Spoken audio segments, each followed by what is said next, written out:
Après avoir entendu ces extraits, ces passages de l'Évangile selon saint Matthieu, que nous connaissons bien en fait, peut-être qu'il reste toujours au fond de notre cœur une incompréhension, une question en tout cas, sur ce trouble qui saisit le cœur de Joseph.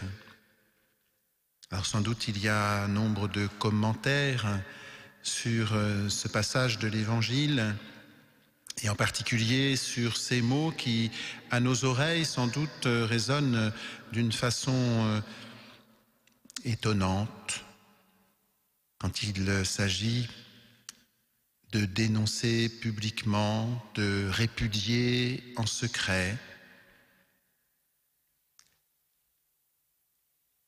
Je voudrais me risquer à proposer une manière de comprendre ce trouble plus que ce doute de Joseph. Et pour cela, je vous invite à enrichir d'une certaine façon notre connaissance, notre lecture de l'Écriture. En effet, dans ce passage de l'Évangile, il est fait mention de la prophétie qui annonçait que la Vierge concevra, qu'elle mettra au monde un fils. Saint Joseph ne pouvait pas ignorer ce passage de la Bible.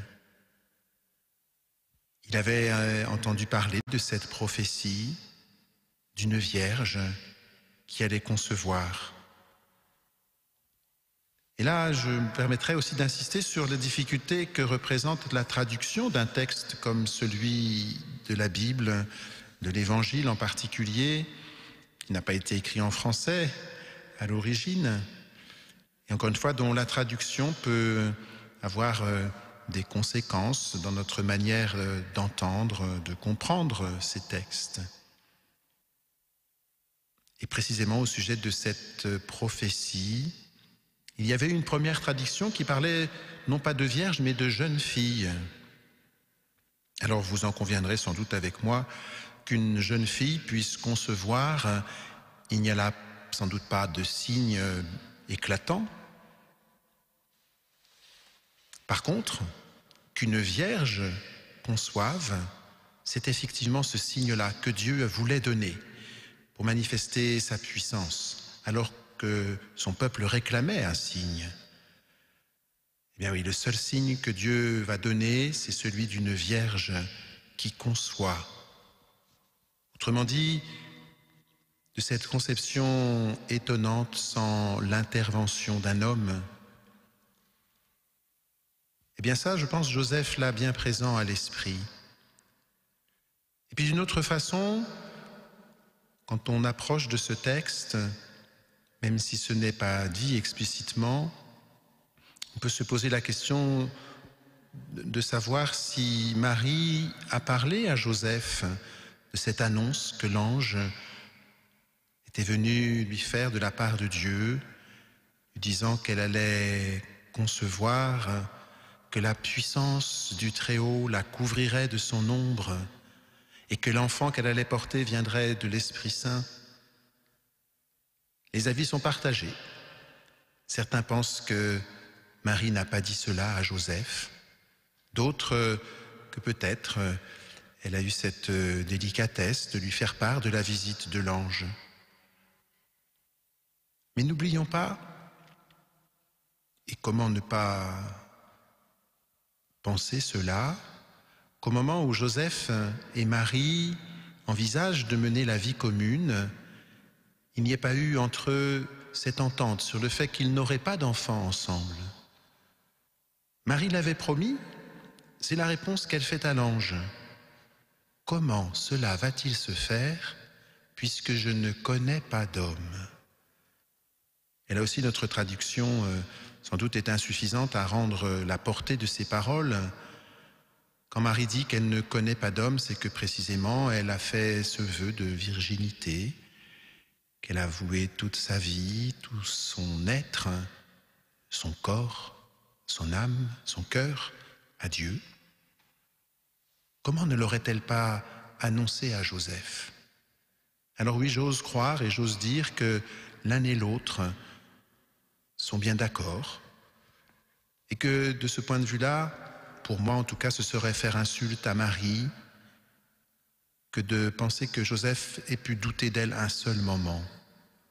Même si certains se risquent à comprendre de cette façon le passage de l'évangile de Matthieu, imaginant peut-être que Joseph aurait eu des doutes sur la fidélité de Marie, que le bébé qu'elle porte en elle serait le fruit d'une conception par l'action d'un autre homme.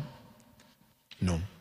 Encore une fois, ce serait faire injure à Marie à un double titre. D'abord parce qu'elle aurait trahi cette promesse faite au fond de son cœur de rester vierge, et ensuite parce que sans doute elle en a parlé à Joseph. Elle aurait doublement trahi. Comment penser cela de Marie?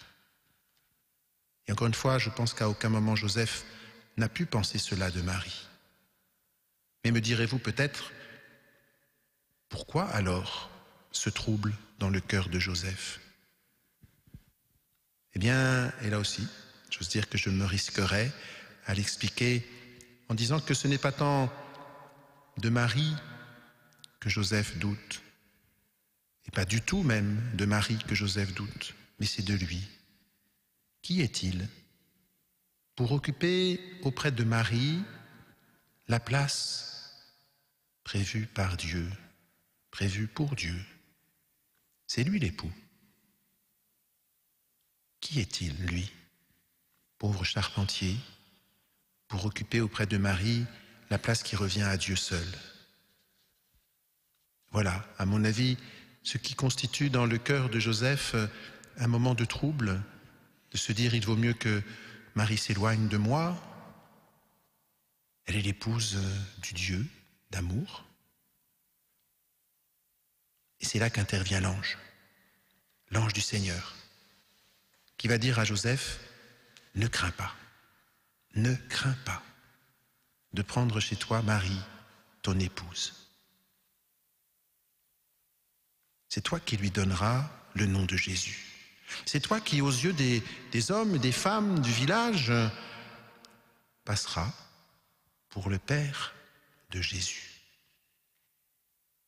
C'est assez impressionnant aussi et c'est ce qu'il faut faire quand un passage de l'Évangile nous étonne, nous dérange, de l'éclairer avec d'autres passages. Quand Jésus a 12 ans, vous savez bien qu'il est au temple alors que Joseph et Marie le cherchent. Et que va lui dire Marie? Ton père et moi. Pardon de le dire ainsi, mais s'il y a bien quelqu'un qui sait que Joseph n'est pas le père de Jésus, c'est Marie. Et pourtant, voilà ce qu'elle dit à Jésus, ton père et moi t'avons cherché. Et puis pour ne pas être trop long et plus long, je voudrais quand même revenir sur ce propos de virginité de Marie. Dieu le respecte infiniment. Et l'Église croit, même si certains en doutent, que Marie est demeurée vierge, qu'elle était vierge avant, pendant et après l'enfantement. Oui, Dieu respecte infiniment notre liberté. Marie lui avait fait le don de son cœur, de son corps. Eh bien, Dieu respecte ce vœu de virginité tout en lui donnant d'être la mère de son Fils. Alors, s'il nous arrive parfois d'être troublés par les événements qui jalonnent nos vies, confions-nous, n'hésitons pas, confions-nous à Saint Joseph. Demandons-lui cette grâce d'accueillir la volonté de Dieu, de nous laisser guider par lui. Demandons la protection de celui